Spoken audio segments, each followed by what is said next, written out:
இதில் வெங்காயம், மிளகு, கொஞ்சம் ஜீரகம், வந்து இதோட இஞ்சி பூண்டு பேஸ்ட் வந்து நம்ம 2 ஸ்பூன் சேர்த்துக்கோம்.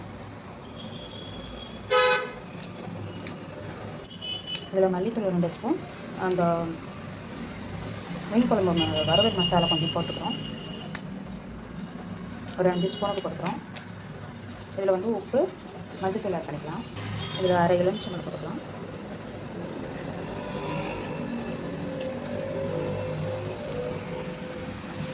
இதில் கொஞ்சம் எண்ணெய் ஆட் பண்ணிக்கலாம்.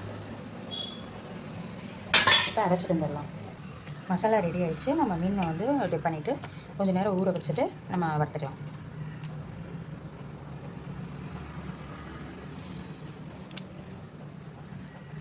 மீன் வறுவல் மசாலா ரெடி ஆகிடுச்சு.